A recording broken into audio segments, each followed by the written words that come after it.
Good morning, good afternoon, and good evening to wherever it is in the world you are streaming here on Twitter, as well as those of you on YouTube. Happy Wednesday. Wednesday.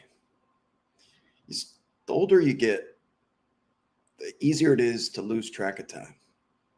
And time becomes days. Every day starts to feel the same. Perhaps that is the someone who's not in a 9-to-5 corporate America job anymore. I bet it feels like Monday, Tuesday, Wednesday, Thursday. People celebrate hump day. We're halfway to the end of the work week. I haven't known what a real work week is for pretty much the entirety of my life. It's one of the blessings and curses of an entrepreneurial lifestyle. Every day is a work day. You make your own schedule. Having the freedom to do that is a blessing and a curse because it requires sometimes more hours than you would work in a traditional 9-to-5. What's happening, everyone? CFC's in the chat. Shaden, what's good? AJ, hello to you too. What a glorious day in SoCal, says KD Marlowe. I just got off the tennis court and out of the shower. That's why I was 2 minutes late. It has to be exactly on these extremely nice days. I can tell you the exact humidity and temperature here in Southern California. Today is a high of 66 with 55% humidity. I don't even need to look. Slight haze in the sky, but it just doesn't get any nicer. I need someone to look this up. How many coastal deserts exist on the planet? Because I could argue where Los Angeles is located on planet Earth is the most intriguing, attractive, and serene piece of land that exists on the planet. I've been to Lisbon, Portugal, which is close, but it does get hot there. It does not get hot unless you're in the valley, the Inland Empire, Palm Springs, Las Vegas. If you're on the coast, it ain't getting hotter than 80 degrees ever.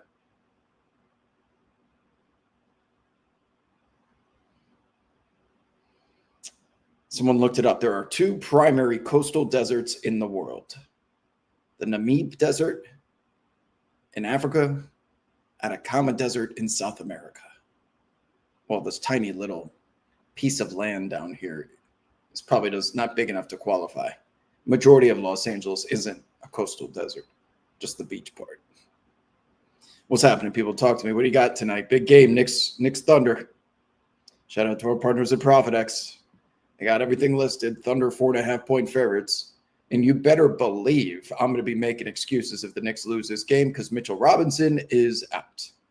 Unfortunately, and it's a good call that he's out because his surgically repaired ankle, that did not look like a great injury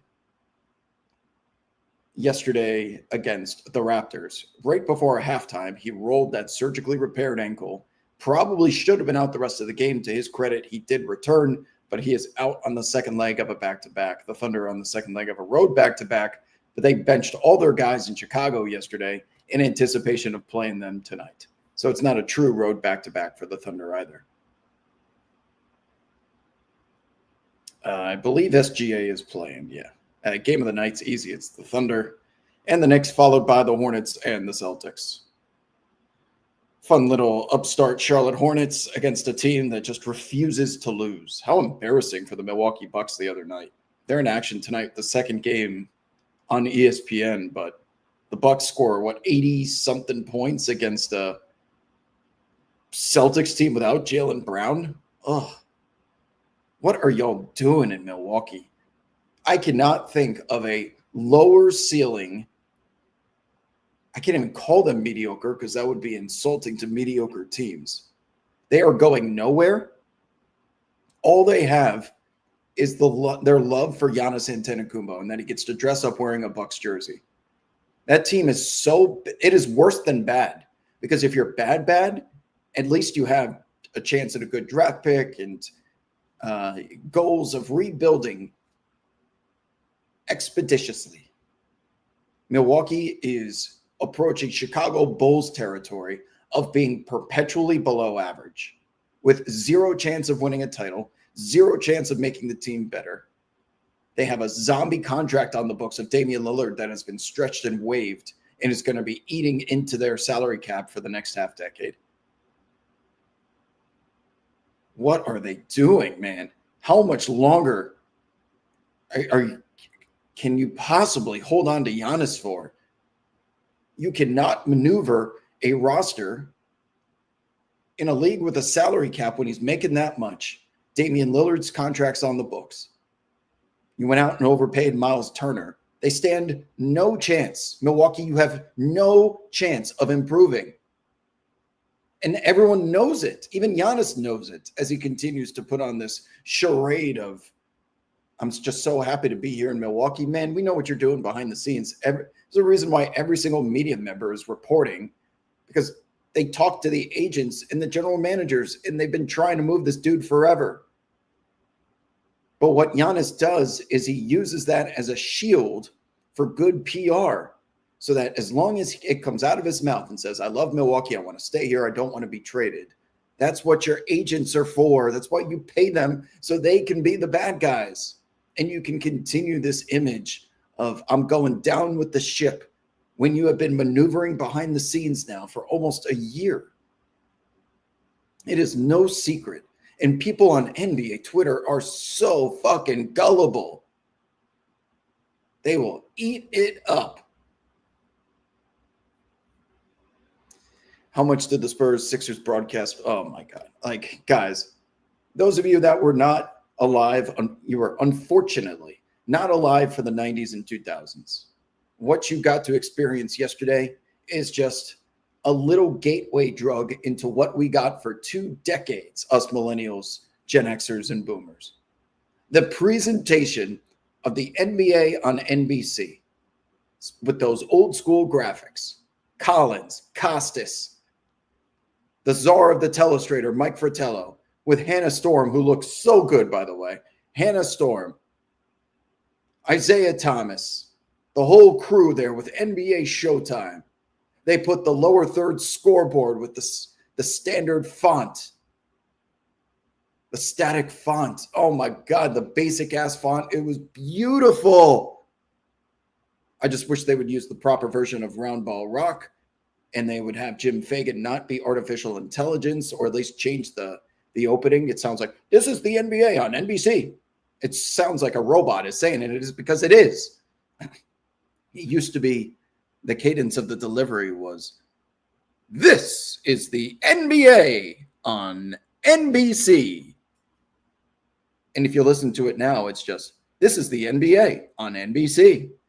Who the fuck approved that? Did you think us millennials are not going to pick up on how Jim Fagan sounds different? The Zoomers won't have any fucking clue. I mean, that's all I have to bitch about. But other than that, the presentation, now you can see why NBC matters so much more.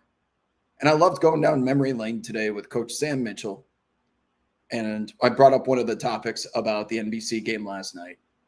And he told a story about how when he played for the Pacers, and they had one of those Sunday NBC games that mattered. Those NBC games back in the 90s and 2000s, man, the family would get around, stop what you're doing, put on the game, because it's one of the few nationally televised games all week. There was no League Pass. There were no iPhones. There were no iPads. Everybody would be talking about the NBC game the next day. And the players, he said, once Reggie got to the front of the bus and said, nobody's going out tonight. We're getting sleep. And that's the mentality the players had in preparation and how they treated NBC games. And I got to give them credit, because they've been trying to do Basketball Night in America since the NFL ended, trying to make the Sunday primetime showcase matter again. But going to the old school graphics will expedite all of that nostalgia hitting home for people my age, and getting Zoomers up to speed on what made it so special, why NBC is separate than the rest of the field. Those games mattered so much in the regular season, and they still played 82 games. No one gave a shit, because we're on NBC tonight. Antonio, my full-time partner, talked about how everyone is getting haircuts the night before. You go out and get a tailored suit. You buy tickets for your family. If you're on Sunday NBC, that shit mattered. And it felt like it mattered last night as we got Costas and Collins picking up right where they left off, as they called the last game at the beginning of the 2000s. Some of y'all will never know how cool it was to be alive those 10 or so years. And it's unfortunate because you're stuck with this late stage capitalist society where everything is ruined. Thank you for listening.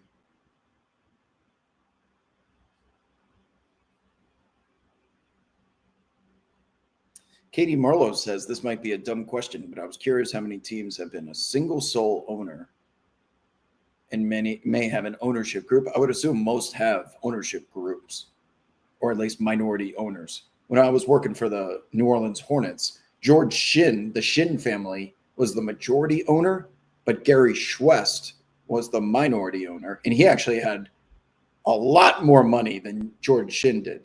George Shinn was so broke he had to sell the team back to the NBA because he couldn't keep up with the operational costs anymore.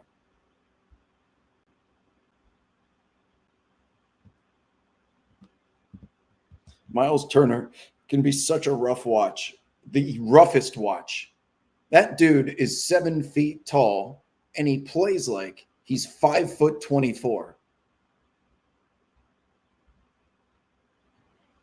Just, is there an electric fence for him on the three-point arc? Just stands at the top of the arc and chucks threes. He doesn't rebound. Yeah, he's a fine shot blocker. He's rarely down there being put into those spots. Nobody fears Miles Turner the way that they feel Wemby's presence. Even Chet Holmgren, you feel his presence, and Rudy Gobert. Miles Turner is 7 feet for nothing.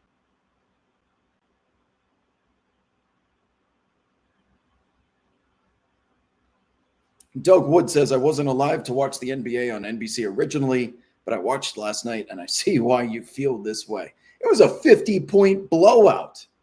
50-point blowout. And I couldn't look away. Those graphics have such a unique feel, even if it wasn't for the nostalgia. The beauty of that peacock and being woven into the Jerry West logo. It's just perfect. Everything is perfect. Why would they not go with this full time? Because in the late game, it wasn't Costas, Hannah Storm, and Collins and Fratello. It was Noah Eagle and Grant Hill. You can still do the throwback broadcast with new age announcing. I honestly didn't really see much of a difference other than Costas and company. Like Costas still has it. He's perfect. Collins was so much different on other broadcasts, but when he's at NBC, it's like the dude has been watching every dribble of every game. He's in his mid-70s. He hasn't missed a beat. Fratello's Fratello. I mean, he might as well be a head coach. He's so in the trenches of today's NBA. Sideline reporting. Did you guys see the microphones with the old school peacock and the little red microphone, whatever cover thing? Oh, they just needed the gold jackets. The aesthetics are so pleasing. I watched a 50-point blowout. The graphics when like Wemby goes to the free throw line, and you saw the way that they do the points, rebounds, and assists with the yellow font, and then the transparent numbers underneath it. The lower third graphics for just simple shit. It looks so good. It's gorgeous. Why would they go to something else? They said they're gonna do this again, but it's gonna be a yearly thing. Why not make it full time? Nobody would complain.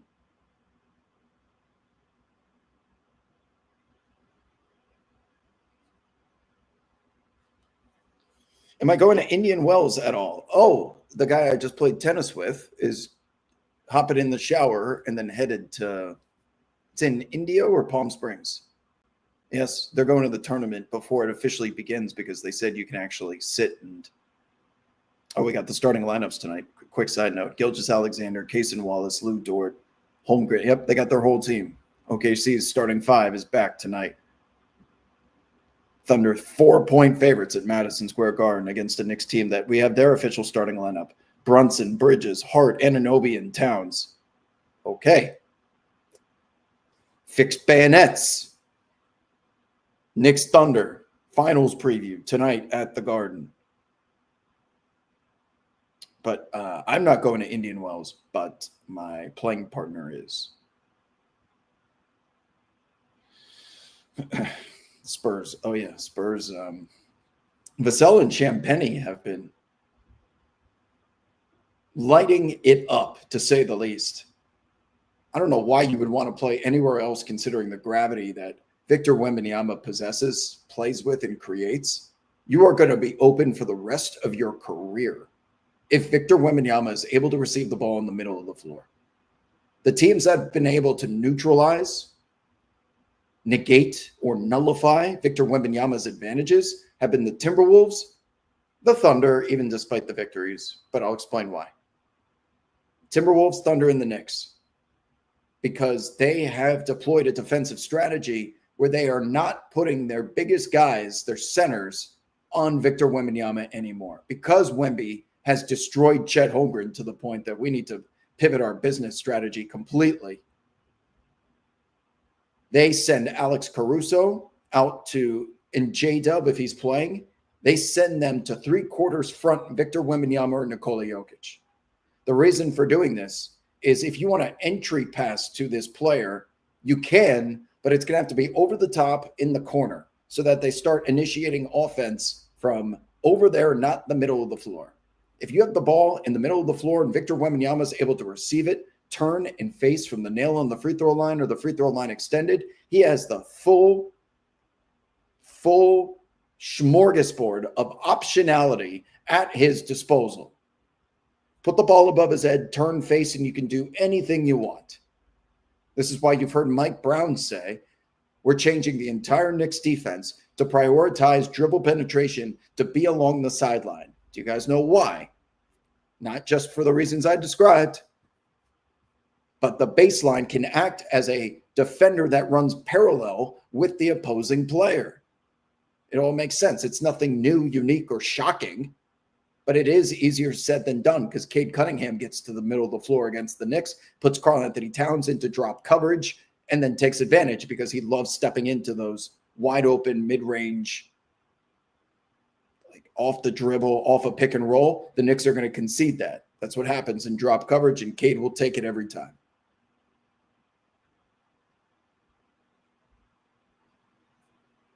So, yeah, any team that permits Victor Wembanyama to get to the center of the floor is going to have a bad night. Menapace says, if we have to sacrifice nostalgia in exchange for ridding ourselves of Isaiah Thomas, suffices? Is that what you meant? You didn't like Isaiah Thomas on the broadcast, or are you just a Jordan fan? I feel like the latter is more true. ESPN tried a retro broadcast for Knicks Nets in 2022 where each quarter was a different decade. How do you remember this shit? I don't remember that, and I was watching it. I can tell you it was terrible. Whatever it was terrible if ESPN tried it. The difference in quality in those studio executives is another level. And I was here hanging out with some of them at the Ritz in the West Side here in Los Angeles during All-Star Weekend. They are just, you can tell, like all of the producers. It starts with Sam Flood, the executive producer. He's got his little consiglieres. He's got his VPs. You can just tell they all like each other. And they know that they nailed the production. They usually build and promote from within. They're not stabbing each other in the back like ESPN is known for. Everyone's got their own agenda. How do I take someone else's airtime? They don't work together. A lot of those studio and creative executives are all fighting for more control of their vision. The worst, absolute worst. Pay me millions of dollars and I probably still wouldn't work there. It's a shame because back in the 2010s, even less than 10 years ago, it was just when they were still running Sports Center, when they had Outside the Lines, sports reporters, they had such good content for so long. That is not the case anymore.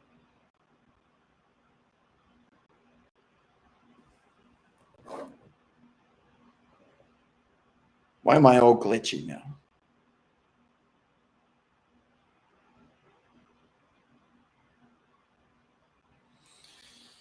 What's up, Chelios? I do think NBC going retro full time would get stale after a while. Like, people love the Eagles Kelly Green throwbacks, but if they switch to them full time, they lose all their novelty. Fair point of view. Nick Schmurdo is asking, am I taking the Knicks money line tonight? I'm not. Without Mitchell Robinson against a fully available OKC team, probably not. No Mitchell Robinson means you're going to get Huck Porty minutes against OKC, and those will be a disaster. Huck Porty has not been good recently. And a massive difference from Mitchell Robinson, the most influential rebounder in a long time, if not, well, I don't want to say ever. Most influential rebounder ever was Dennis Rodman. Ben Wallace is up there. Mitchell Robinson's easily the best in the world at the moment. And he's not going to be there tonight, so it's unfortunate. I'm going to see a lot of Hartenstein. Oh, I've been told that pronounce it. So Isaiah doesn't want his last name pronounced as Hartenstein anymore. He wants get rid of the sh. It's Hartenstein.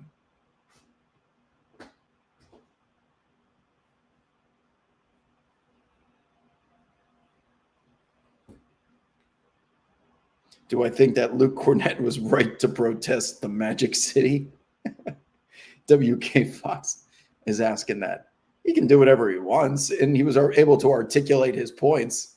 I think he comes off as a little, my own personal opinion is he's meddling in business that really doesn't affect him, but he's trying to stand up for the females that work in the NBA, and this degrades them and whatnot. I don't know anyone that was thinking that way before he wrote it. And I do lean towards like shut up and contest in this case, because that is none of this is his business. That is an Atlanta staple, and I don't think he's from Atlanta. It is a tax-paying enterprise that's doing nothing wrong.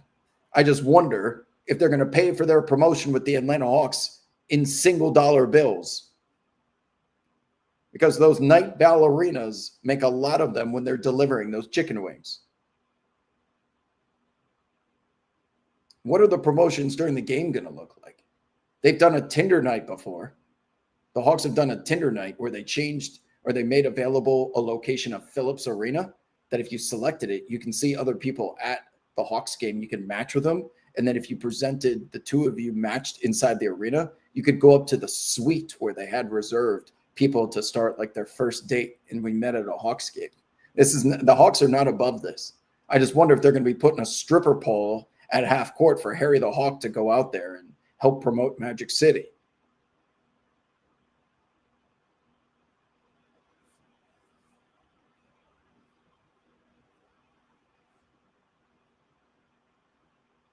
Stoney says LaMelo reportedly loves living in Charlotte because of the privacy, the exact opposite of Chino Hills.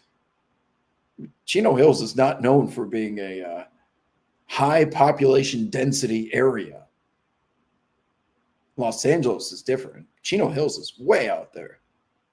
And everyone knows who he is in Charlotte because he's driving around a tank that he gets into car accidents with.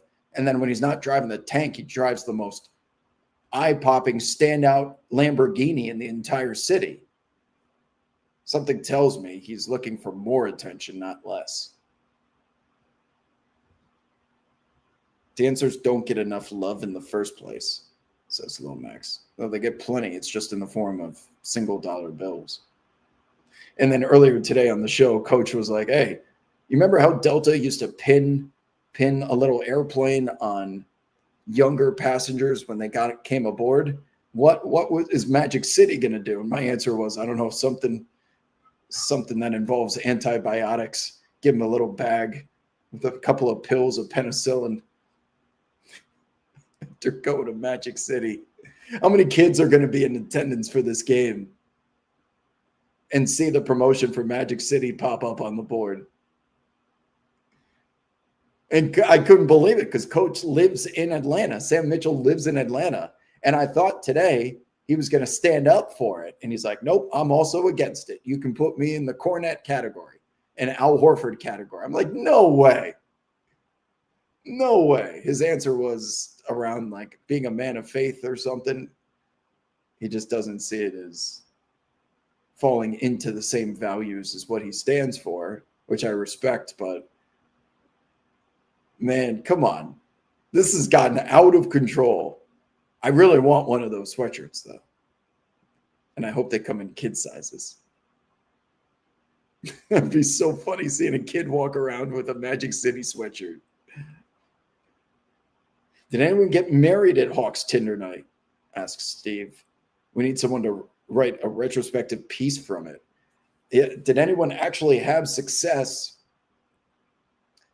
going on a date at Hawks? Something tells me those were a lot of one-night stands or just using the Hawks to get a free suite ticket. Hawks Tinder night sparked a 19-game winning streak back in 2014, 2015. I remember that was like right as I was starting to come up. NBA Twitter was starting to become a real thing. And the Hawks reached out to me about doing something with Tinder night. Because it was shortly after I published an article that went viral where, gosh, nowadays it seems so trivial, but I was only responding to girls on Tinder with Darren Rovell tweets. Every time they asked something, I would take a different tweet and just copy and paste it. And then I like screenshot it and put it on the internet. It's just such a different age, man. Such simple content now. And people are impersonating others, artificial intelligence, and nothing is fun anymore. Dead internet theory is real. Everything's ruined.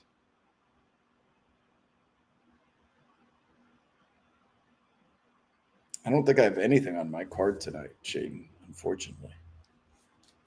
You know what I could actually, as much as I dogged Huck Porty, because Mitchell Robinson's out, if you're willing to bet that Cat's going to get into foul trouble, I wonder if Huck Porty has a rebounding prop over or under, which he does not.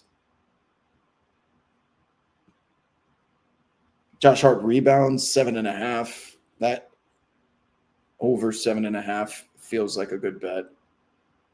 Mohamed Diawara is going to get some action tonight without Mitchell Robinson.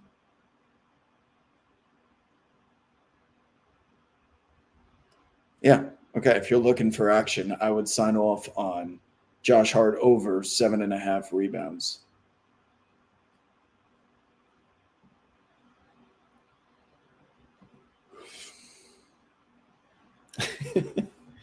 Wob and Rovell, two Twitter OGs, true good versus evil. It's so funny because he's a good dude. I worked with him for a couple of years. He means well. He means well, for sure. But man, is he stubborn.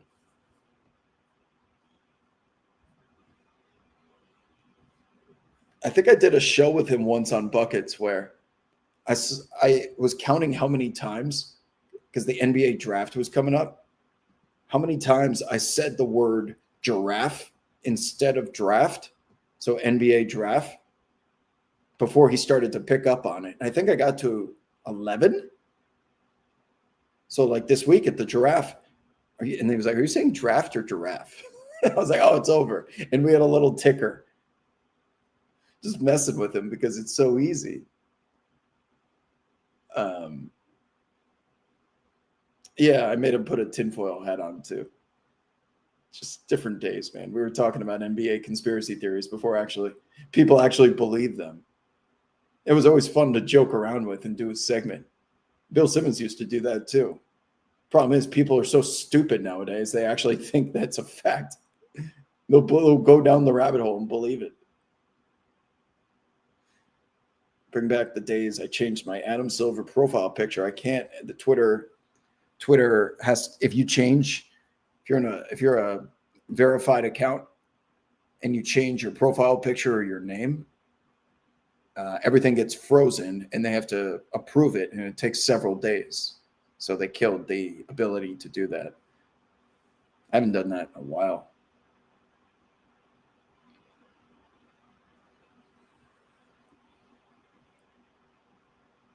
Zubats versus the Clippers tonight. Mathurin might ball out. Yeah. I mean, is that what we're getting up for? I forgot that's even a game. Pacers, Clippers. Clippers are trying to make the play-in tournament because they have nothing else to do. So Garland's back. Garland's 14.5. Mathurin is 19.5 in a potential revenge game spot. He let me down. Because the day that Kawhi was out, I stacked up his over at 20.5, and he went like 3 of 16 from the field. But it looks like they've got Indiana's playing some of their guys tonight. If Nesmith's on the board, Siakam. Yeah, I'd say revenge spot for Mathurin. 19.5. Not bad. And you're catching plus 105. I just don't like taking overs before the game starts. If you're going to end up taking an over, especially with Benedict Mathurin not starting, just wait for it to pop live, because those over-unders for individual player point totals are algorithms based on the amount of time remaining. They also factor in projections for how many minutes a player is supposed to play. So if you know Mathurin's not going to enter the game until 6 or 9 minutes into the first quarter, I would wait until you get to him checking in at the table, and you might be able to steal an extra half a point or some juice in your favor. Those edges matter if you're betting in volume.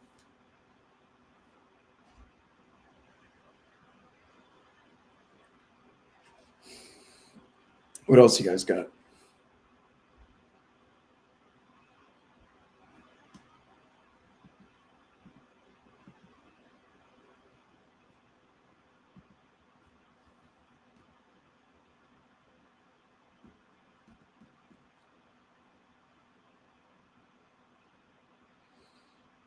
Quiet in the chat. What are you guys up to on a Wednesday?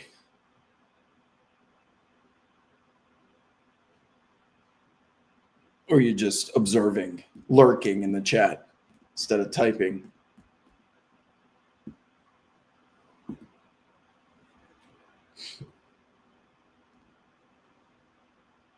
See the shirt, by the way?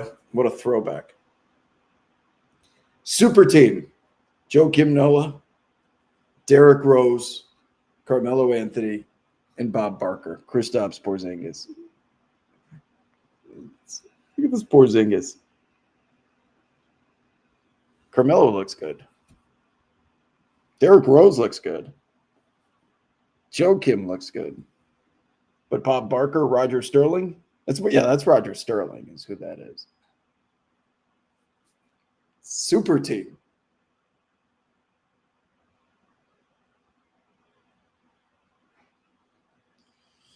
Marlo says, you asked a question. What did you ask? Oh. Do you think there is more value or appeal in a city having attractive lifestyle like the big cities, or less distractions where basketball can be a bigger focus like OKC? Are you asking that question because you're prospecting potential unrestricted free agency, or free agents go into smaller markets? If you're making a lot of money and you want to live in Los Angeles, because there are options, housing, luxury, weather. Tax doesn't matter as much as people think, because athlete tax, they still get hit with athlete tax regardless. Athlete tax is the different states come for NBA players during tax season.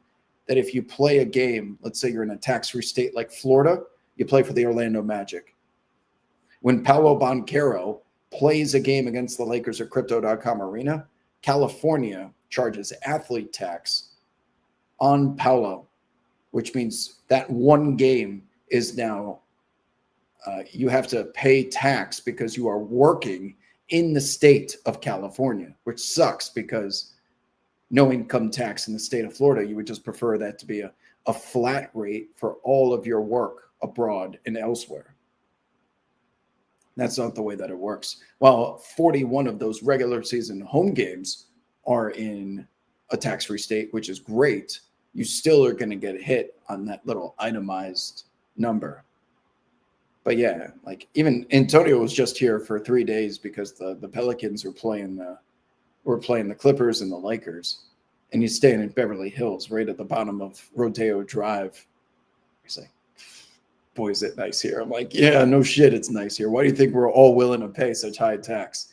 Because the place is gorgeous." And players that are making good money want to be able to spend all of that wealth they've accumulated. So major cities usually are the most attractive to them. Most big names live in LA during the summer, and this is where they practice. This is where they train and live.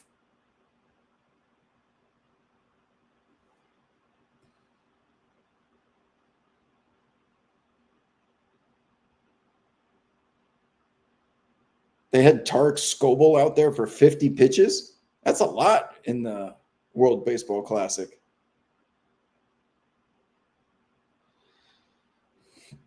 Any concern with Denver recently? Just chalking it up to AG and P. Watt. Yeah. I mean, they're not going anywhere without Aaron Gordon. He's supposedly coming back soon, but he's been their most important player outside of Nikola Jokic for years now. Even him on one leg was still able to be a threat from that three-point line. He's a beast of a rebounder. He can defend anybody. He doesn't need the ball in his hands. He's a slasher. He's a cutter. He's just the perfect assembly line employee for what they need. And I don't know if anyone besides Peyton Watson is able to replicate what he does now. He's hurt too. Both of those guys have been able to show scoring in volume when the stars aren't on the floor. And I know they've been improved this season. Their bench and their depth is so much better. But you're always going to ask the question, what happens to the Nuggets when Nikola Jokic comes off the floor?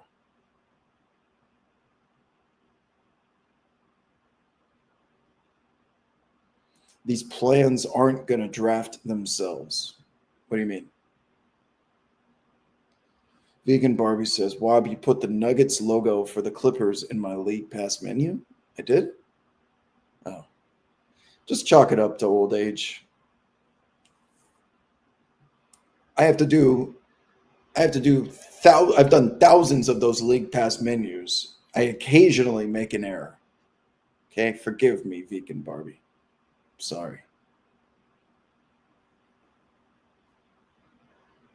Is Jalen Duren's $5,150 deal too much to pay, or should the Pistons look into a second primary scorer in free agency? No, you're paying Jalen Duren because you have control over him. You have control in knowing the maximum that he can make with that rookie extension. He's not going anywhere. I mean, he's an essential lob finisher for Cade Cunningham. He's an absolute mountain of a man. He rebounds, he defends, he embodies Detroit Pistons bad boy culture. You always see him taking his jersey and being like, Detroit, when he's getting ejected. Detroit, Detroit. He loves that shit. No, he's not going anywhere. But what will ultimately be Detroit's demise if they don't end up winning the title is the lack of a secondary scorer. Tobias Harris has had some big games recently, but I thought they kind of whiffed at the trade deadline. They should have been the ones who got Kobe White or Ayo Dosunmu. Kobe White would have been ideal. Hell, even I don't know if it's legally possible for them to get Cam Thomas, but I'm looking for someone that can score the basketball, microwave buckets. They don't have anything close to that outside of Cade. And when the game slows down into the half-court sets in the playoffs, they are going to be putting the same amount of pressure on Cade Cunningham's shoulders that Kevin Durant has in Houston, where I watched their offense just sputter for 15 straight seconds. And because they don't have a point guard, they look to Kevin Durant, they hand him a grenade, and they say, SOS, save us, please. That offense, even with the heroic superstar play of someone like Kevin Durant, who's going to make a lot of those tough shots, I don't think you can live like that, nor is it sustainable when a team like OKC is getting layups and free throws. Kevin Durant's good enough to win you a game or two. Cade Cunningham's good enough to win you a game or two. But if they go up against a team that is willing and able to match their intensity defensively, I just wonder if there'll be some diminishing returns with Cade Cunningham's high usage down the stretch. That's a fair question to ask considering how their roster is made up. Jaden Ivey didn't work out. Duncan Robinson is catch and shoot. Asar Thompson is he's a defensive player. Jalen Duren is a lob threat. He's not going off the dribble and beating anybody. Karis LeVert, Danis Jenkins. Answer is just going to be Tobias Harris if you want to dump the basketball down to someone to go get you a bucket that's not named Cade. Ron Holland, no. Isaiah Stewart, no. See what I mean? Diawara is going to earn himself some bench minutes for the Knicks in the playoffs for sure. One of those, he's like a junior OG, interchangeable 1 through 5. He's got size, beautiful catch and shoot form. The lights are not too bright for him. I could see him getting 5 to 7 playoff minutes per game as like a ninth man. Oh, Barbie, what do you want now? Let's see. But wouldn't California teams still get hit much more all those home games? I still think it's a good trade-off, especially in LA. I would think that higher exposure would even out financial opportunities, but just, I don't know. Like the players, for example, well, Kawhi's in LA. I was going to use someone that's with Puma or New Balance. How about a Cooper Flagg? When Cooper Flagg is alongside Kawhi as the face of New Balance, when they go to Los Angeles and New York, their teams will schedule all of their off-the-court business so that appearances and photo shoots and interviews with GQ about some new shoe that's coming out, they'll set that up so while they're in New York, they can take care of all that. I don't think you have to necessarily live in the cities to reap the benefits in today's age where you can connect to the world from any part of it because of devices and internet.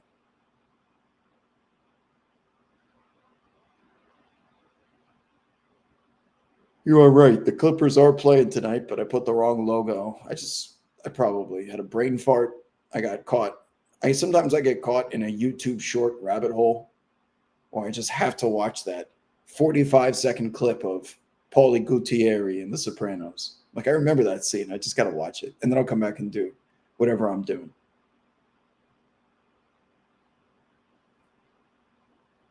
Wasn't LeVert supposed to be a big scoring help off the bench? Yeah, he's a good scorer, but he's just not reliable as that true secondary option. Is Ant in the MVP count conversation? No. It is Shea. Is probably going to win. Shea, Jokic. Is Cade coming for Jokic's second place? If Detroit finishes with the best record in the NBA, there might be a world that Cade finishes in second place. But we'll go Jokic, Cade, 1, 2, 3. Jalen, no. Wemby, 4th. Jalen Brown, 5th. And then like Luka, Brunson, Ant. That's your top 5.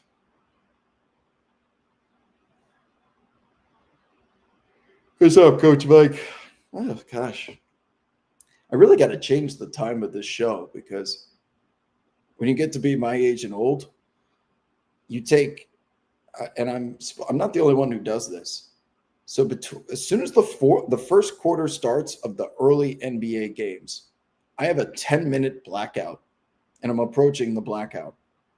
I could be standing up, and right around as soon as those games tip off, I take the most unconscious 10-minute nap where I'm like sitting in this chair and I'll just be hunched over completely, disconnected from the matrix. And then it's almost as if I forget to breathe. I'm more tired during that 10-minute nap than when I go to bed for 6, 7, 8 hours a night. I don't know what it is. Body just completely blacks out. Why is Wemby not higher than fourth? I could see him if the Pistons don't finish with the best record, Wemby will finish third. But it's going to be real tough to dethrone Jokic and Shea right now. We've seen the straw poll too. The straw poll has Shea well in front, but Jokic still had, I believe, either 13 or 15 first place votes.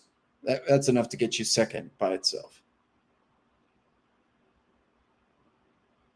How close are Shea and Jokic to being disqualified? That is the big question. So Shea is 3 games away. Correct me if I'm wrong. Jokic has a game to spare, so he can miss one more game. I'm not fully convinced that Shea had an abdominal injury. I don't know anything that you guys don't. Something tells me he wanted to get rest through the All-Star break, took some time off coming out of it, and now hit the ground running in the month of March and gear up because he had played pretty much every game up until that point. They played basketball through the end of June because the finals won 7 games, didn't have much recovery time. So I think that was a strategic, let's just have you sit out a couple of weeks, get your body right. We'll give Nikola Topic and some of these other dudes a look. And of course, this is what Sam Presti does so brilliantly. He has optimized Shea's usage so that now he can get back and build that chemistry. The problem is J-Dub has been hurt pretty much all year. So they're really going to rely on that, what they built en route to the championship last season, because he has not been around this one to continue. Basketball is relaxing. Regular season basketball is relaxing. I would not be falling asleep during a playoff game where the whistles are in the pockets. Like, that is the NBA at its absolute best, where they're going baseline to baseline, and there is big-time shot making at a half-court sets where superstars are receiving the basketball with their back to the rim. 8 seconds left on the shot clock. And then they do something magical against a double team over and over again. You just know that you're witnessing. This isn't optimal. It's not ideal. We should be running some resemblance of offense, but when a player takes over and someone's able to go punch for punch on the other side, that is the product at its absolute best. This is the most superstar-driven league and business in professional sports worldwide. But if you're going to go North America, every other major sport wears a helmet. Baseball, hockey, football, they're wearing helmets. NBA basketball is the only sport where you can see and relate to people's emotions with their face. You can also sit courtside. You're practically in the game. There's no glass. There's no net. In football, you want to be ideal seats. You want to be higher because the field is so big. It is the most engaging sport and product.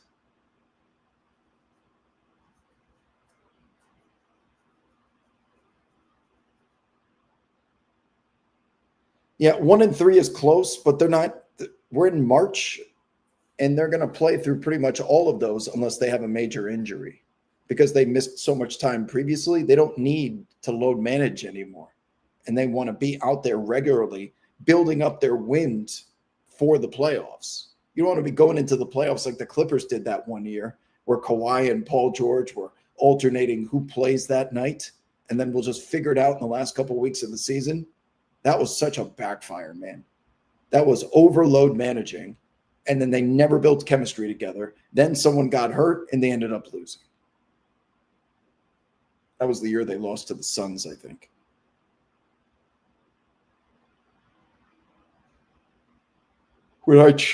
Jonas is asking, would I trade Luka for Flag straight up at this point of their careers? No. No.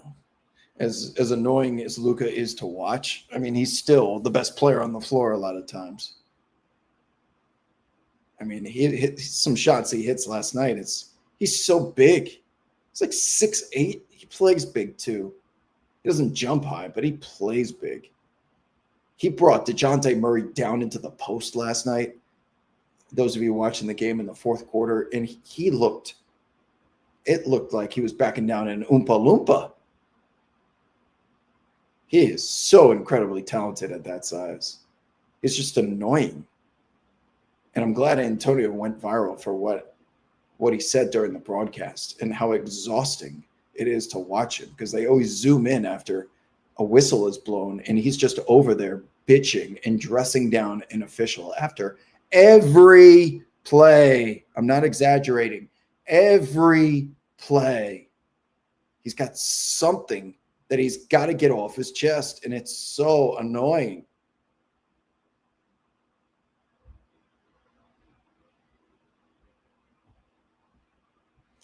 It's 4:10 p.m., my friends. That means we're tipping off at Madison Square Garden momentarily. So I'm going to sign off on time today as opposed to keep yapping and rambling. Appreciate you guys stopping by, but let's go watch this Knicks Thunder game. Pretty decent slate tonight. It's front loaded. I hope you guys all cash your bets here on ProfitX, your wagers, whatever you want to call them, your contracts. GG's in the chat. If there's a police chase, I'll be around today. But if not, I will see you guys back here on Friday. Deuces.